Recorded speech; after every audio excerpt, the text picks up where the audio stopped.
Honeymoon मनाने मेघालय गए इंदौर के कपल के लापता होने की जानकारी सामने आई और फिर पति का शव मिलने के बाद अब ये मामला सुलझने के बजाय और उलझता ही चला जा रहा है।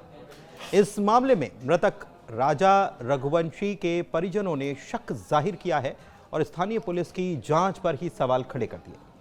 नमस्कार, मैं हूं आपके साथ पुनीत मिश्रा और आप मौजूद हैं न्यूज़ 18 के डिजिटल प्लेटफॉर्म पर। तो पूरे 11 दिन के बाद इंदौर से हनीमून मनाने के लिए मेघालय गए कपल में पति का शव 2 जून को स्थानीय पुलिस को मिल चुका है, लेकिन राजा की पत्नी सोनम रघुवंशी का कोई पता नहीं। पत्नी लापता है और परिजनों का दर्द बढ़ता ही जा रहा है। दूसरी तरफ इस मामले में राजा के भाई विपिन रघुवंशी ने मंगलवार को मीडिया से बातचीत की, जिसमें अपहरण और हत्या की आशंका जताते हुए सीबीआई जांच की मांग भी उठाती गई। उन्होंने मेघालय पुलिस पर मामले को दबाने के भी आरोप लगाए। आपको बताएं कि बीती 23 मई को यह कपल लापता हो गया था और फिर राजा रघुवंशी का शव 2 जून को सोहरा के वेई साडोंग पार्किंग लॉट रियात और लियांग से बरामद हुआ। शिलोंग में राजा का पोस्टमार्टम किया जा रहा है, लेकिन परिजनों ने यह साफ कह दिया है कि राजा का अंतिम संस्कार इंदौर में ही होगा। राजा के भाई इस वक्त मेघालय में ही हैं और अपने भाई के शव का पोस्टमार्टम करा रहे हैं। पोस्टमार्टम रिपोर्ट आने के बाद ही पता चल पाएगा कि राजा की मौत का असल कारण क्या था। क्या चोट लगने से उनकी जान गई या फिर उनके ऊपर हमला किया गया था? इसके पीछे कुछ कारण भी बताए जा रहे हैं। दरअसल राजा के भाई विपिन ने कहा है कि राजा का पर्स, ब्रेसलेट, गले की चेन, बैग, अंगूठी और पावर बैंक जैसी चीजें बॉडी के पास से नहीं मिली और सोनम का भी कोई पता नहीं। ऐसे में उनकी मांग है कि जांच को ठीक तरीके से किया जाए।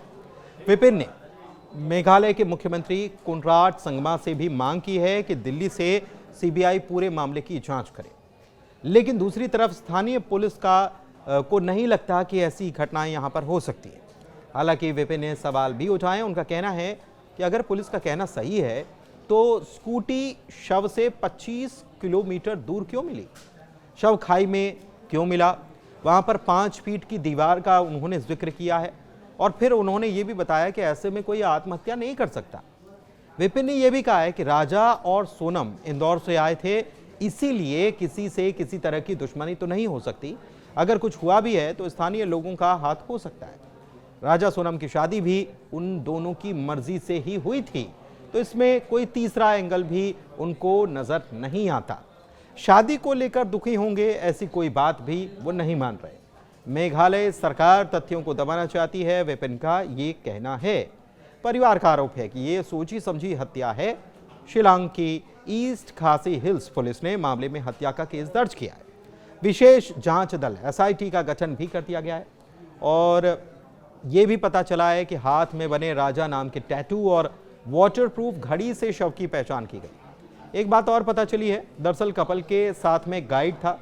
सोहरा के डबल डेकर लिविंग रूट घूमने के लिए राजा ने एक गाइड को लिया था और वो नीचे गए और घूमकर ऊपर भी आए। वापसी के वक्त उन लोगों के साथ उनकी बातचीत हुई। राजा ने ये बताया कि एक जगह कॉफ़ी उन्होंने पी थी, कॉफ़ी अच्छी नहीं लगी, उसे फेंक दिया। फिर उन्होंने केले लिए हैं, केले खा रहे हैं, इसके बाद फिर वो लौट जाएंगे। ये सारी जानकारी अपने परिजनों को दी गई। आखिरी बार बातचीत जिस दिन गुम हुए उस दिन 1:43 पर हुई। राजा की मौत की खबर के बाद इंदौर में उनके परिवार में मातम का माहौल है। रिश्तेदारों और परिचितों का आने का सिलसिला शुरू हो चुका है। परिजनों ने राजा की मौत की खबर अभी तक उनके माता पिता को नहीं दी है। उन्हें टीवी, मोबाइल, सोशल मीडिया से दूर रखा जा रहा है। परिवार के मुताबिक उन्हें कैसे बताया जाए कि उनका बेटा इस दुनिया में नहीं रहा, ये किसी की समझ में नहीं आ रहा है। परिवार में भाई सचिन ने बताया कि विपिन और राजा का साला गोविंद शिलोंग से प्लेन से शव लेकर आएंगे। परिवार ने शिलोंग में अंतिम संस्कार के निर्णय से हालांकि इनकार किया। परिवार के लोगों का कहना है कि वह हमारा बेटा है, हम उसका शव ऐसे नहीं छोड़ सकते, कम से कम माता पिता को उसके आखिरी दर्शन कराए जाए। इस मामले को लेकर एक बात और पता चली है। जानकारी के मुताबिक एक रेस्टोरेंट में राजा का विवाद हुआ था। गाइड भी उन्हें नीचे छोड़कर अकेला आ गया था। किराए पर गाड़ी देने वाले ने भी जानकारी नहीं दी। ऐसे में परिवार के लोगों का मानना है कि यही संदेही हैं। इसके अलावा सोनम उनकी पत्नी जो हैं और उनकी माँ, राजा की माँ जो हैं, उनकी बातचीत का एक ऑडियो भी सामने आया जिसमें अपनी बहू से वो बातचीत और उपवास को लेकर पूछ रही हैं कि क्या तुमने उपवास रखा था। बातचीत हुई दोनों के बीच में। उन्होंने बताया कि हाँ, मैंने उपवास रखा है, एकादशी का उपवास है, मैंने रखा है और कुछ खा लेना, थके हुए लग रहे हो, इस प्रकार की बातें हुई। बताया कि हनीमून को मनाने के लिए मेघालय के शिलोंग गए इंदौर के नवदंपति राजा और सोनम में से सोमवार को पति राजा का शव बरामद हुआ।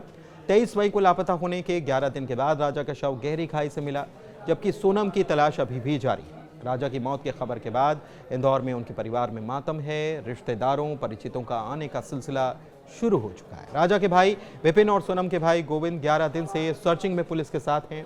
विपिन ने बताया कि राजा का शव जहां मिला वहां जाना किसी नए व्यक्ति के बस का नहीं है। उनके एक्टिवा भी 25 किलोमीटर दूर चाबी लगी हुई मिली। ऐसे में उनका कहना है कि आरोपियों ने घटनास्थल अलग बनाने की कोशिश की है। फिलहाल पुलिस सोनम की तलाश में है, लेकिन घटनास्थल पर जो चीजें नजर आ रही हैं उससे ये बात साफ पता चल रही है कि हो न हो राजा रघुवंशी के साथ कोई वारदात हुई, क्योंकि ना तो उनका मोबाइल उनके शव के पास से मिला, ना ही सोने की अंगूठी और चेन उनके शरीर पर पाई गई। यानी कि लूट का एंगल भी है। दूसरी तरफ पत्नी सोनम का राजा के पास न मिलना भी सवालों को जन्म दे रहा है, क्योंकि दोनों साथ में गए थे। तो क्या किसी ने दोनों को साथ कोई वारदात अंजाम दी और फिर सोनम को अपने साथ ले गए? और अगर ऐसा है तो सवाल ये कि सोनम कहाँ हैं और किस हाल में? फिलहाल पुलिस जांच कर रही है, लेकिन परिजनों को पुलिस की कार्यप्रणाली पर शक है और इसीलिए वो सीबीआई जांच की मांग कर रहे हैं।